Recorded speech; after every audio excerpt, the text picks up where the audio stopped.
Assalamu alaikum ẹ̀yin tèmi ṣàlàáfíà ni mo bá yín àlàáfíà lèmi ọ̀pọ̀n bá ti wà o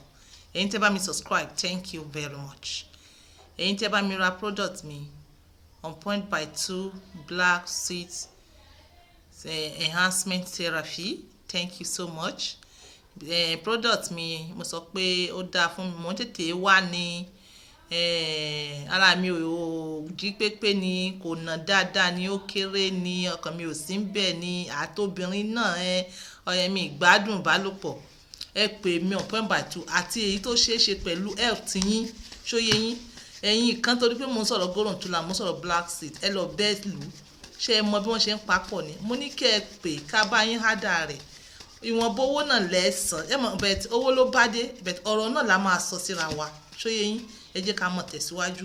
kìí ṣe èèyàn kan kìí ṣe méjì kìí ṣe èèyàn mẹ́ta ló ń pè mí ọ̀pọ̀ ìbàdàn tó ń pè àtobìnrin pàápàá pé bí ọlọ́run ṣe tẹ̀dá abẹ́ obìnrin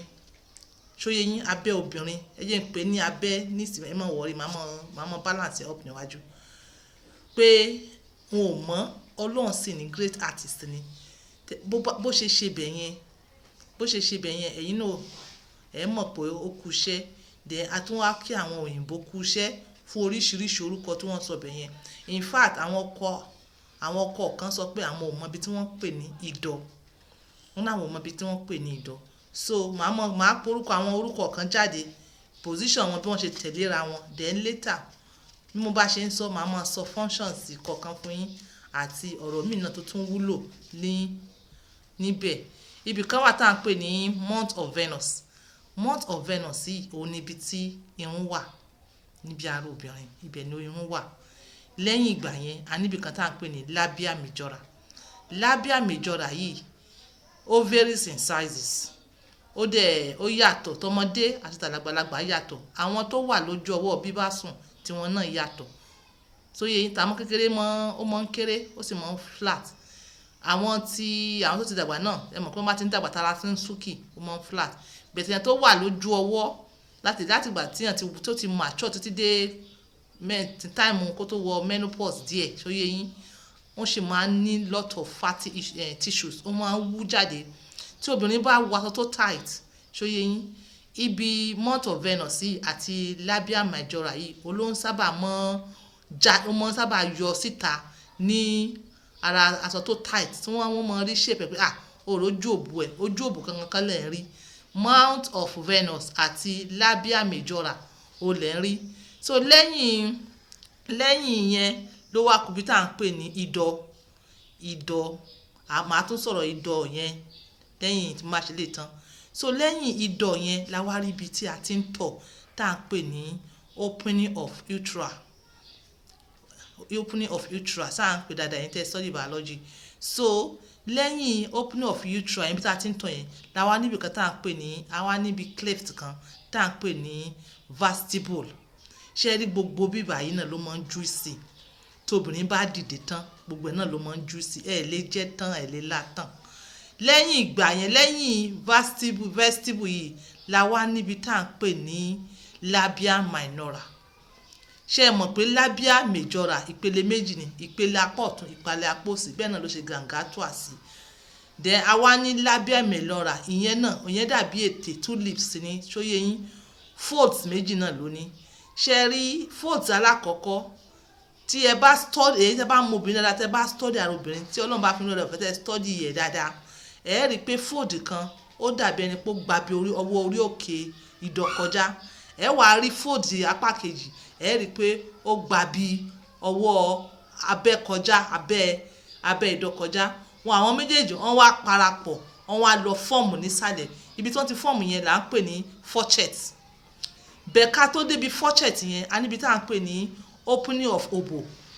ibi ojú ìbò nìyẹn níbi ojú ìbò yẹn a tún wá nínú táwa ń pè ní hymen yẹn ibẹ̀ gangan ni à ń jábálé ibẹ̀ ni obìnrin bá bímọ ẹ̀ rí i pé ojú hymen yẹn kò kórajọ mọ́ kò í papọ̀ mọ́ kò í kọ́ńtàtì mọ́ bíi ti tàtẹ̀yìnwá obìnrin tó ti bímọ rí hymen yẹn àti hymen yẹn tó ti bímọ rí kò jọra wọn ó yàtọ̀ obìnrin tó ti bímọ rí hymen yẹn ó máa parapọ̀ ẹ̀ rí i pé ó máa round tó máa wà contact èyí tó bá ti bímọ rí bẹ́ẹ̀ bá ṣe ń bímọ sí bẹ́ẹ̀ ni email ni máa ṣe ló máa open máa open lọ ṣóyè yín ni kò ní contact mọ́ ṣóyè yín èyàn tó ti bímọ mẹ́ta email yàtọ̀ sí èyàn tó ti bímọ ẹyọ kan bẹ́ẹ̀ ló ṣe máa rí kò sí ọgbọ́n tẹ̀ lè dá sí kò sí ọgbọ́n tí ẹ lè dá sí so lẹ́yìn email yẹn la wá rí bí fortune tí mo pè lẹ́ẹ̀kan so fortune yẹn òun ni ó parapọ̀ níbi labia minora ló lọ parapọ̀ ló wá di fortune tẹ́lẹ̀ bí fortune yẹn ibẹ̀ ni tíyàn bá bímọ nígbà míì tá bá ń bímọ ibẹ̀ yẹn máa ń sábà tiẹ̀ ibẹ̀ àti perineum so òun lẹ́yìn ìgbà yẹn ibì kan wà tá à ń pè ní position of Bartholin glands ibi position of Bartholin glands yẹn ẹ̀gbẹ́ méjèèjì ló wà ẹ̀gbẹ́ méjì tó wà yẹn ó máa ń juicy tí ara obìnrin bá ti dìde ó máa ń juicy lè la tán tó yẹ yín lẹ́yìn ìgbà yẹn mo ti sọ perineum àti fortune àwọn yẹn máa ń suffer nígbà tóbìnrin bá bímọ ó máa ń sábà ní tiẹ̀ lẹ́yìn perineum la wá rí ibi tí ihò tí a ti ń ṣe ìga gbogbo bí tẹ́ ẹ̀ rí gbogbo ẹ̀ ló máa ń juicy gbogbo ló máa ń juicy so mélòó lẹ tí ì ṣe tẹ́ ló sun yín lára ìyàwó yín ṣé awẹ́ ti labia majora ni méjèèjì àbí awẹ́ ti labia minora àbí ti ojú òbò gangan ni àbí tí wọ́n pè ní vestibule after bí tí wọ́n níbi side ibi wọ́n ti ń tọ̀ yẹn tó yẹ yín gbogbo bíbẹ̀ yẹn bí Ọlọ́run ṣe ṣẹ̀dá obìnrin ni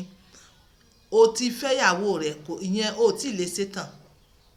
ṣetán wàá sọ pé ìyàwó rẹ̀ ti sú ẹ̀ o tí ì ṣetán ẹ̀yin lẹ̀ mọ́ bẹ́ẹ̀ ṣe ẹ jẹ́ ká wá padà lọ sí orí ti dán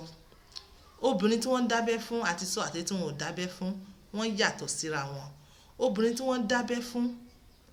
tó yẹ yín ẹ gbàgbé orí idán wọn ẹ bá fọkàn orí idán wọn ẹ fọkàn lẹ́ẹ̀kan abẹ́ẹ̀mejì ìyókù shafts kódà obìnrin tí wọn ò tí ì dábẹ́ fún náà ẹ sábà mọ fọkàn bí shafts ibi orí idán ó wà sensitive ẹ bá ti lè fọkàn jù wọ́n máa complain pé ó ń dùn àwọn so ẹ mọ sábà mọ ṣeré pẹ̀lú shaft bíi títọkùnrin àwọn tí wọ́n ti wá gé idán fún ó wá di ojú orí ọmú àti ojú òbò ló kù tẹ́ wọ́n máa bá wọn fi ṣeré títí tí ara wọn máa fi dìde tára wọn bá dìde ẹ̀yin gan surprise gbogbo ibi tí juicy ṣe ń gbé gbà wá ẹ̀yin kan mọ̀ sọ pé àti bó yẹ kó jẹ́ ojú obo nìkan ló yẹ kó juicy mọ̀ tó gbà wá rárá ojú obo kọ́ gbogbo everywhere ló ń secrete juicy especially position of Bartholin glands so yẹyin ẹ̀yin tèmi gbogbo side gbogbo ibẹ̀ yẹn gbogbo ẹ̀ ló ní functions títí ẹ̀ bí mo ṣe sọ látẹ̀yìnwá tí wọ́n dẹ̀ ń juicy fún ìgbádùn ọkọ àti ìyàwó ìwọ tí ìyàwó rẹ bá ń juicy orí ọ̀fẹ́ lórí gbà àwọn kan wà tí wọn ò rí because ẹ̀yin ẹ wo gbogbo bí wọ́n ti ń juicy yẹn ká wá sọ pé àwọn obìnrin míì wà tí wọn ò juicy ẹ ti mọ̀ pé ìdára kó jẹ́ pé àwọn obìnrin yẹn wọ́n ti wọ menopause àbí kó jẹ́ pé there is a problem with their hormones ṣóyè yín so tí obìnrin tí wọn bá dábẹ́ fún tí wọ́n bá fà fi gbogbo orí ìdọ̀ ẹ̀ tí wọ́n bá fi ṣeré dáadáa pé ẹ ní tẹpá mọ́ orí ìdọ̀ nìkan o gbogbo bí tá a là á lẹ̀ tá a nà á lẹ̀ yìí gbogbo lẹ́yìn ọmọ máa fi ṣeré ní díẹ̀díẹ̀ lọ́lọ́kọ̀ òjọ̀ kan so tẹ́ bá wá mọ bẹ́ẹ̀ ṣe fọwọ́ ra á dáadáa ródóródó ọwọ́ yín ò gbọ́dọ̀ gbẹ ibi àràǹdì ìdọ̀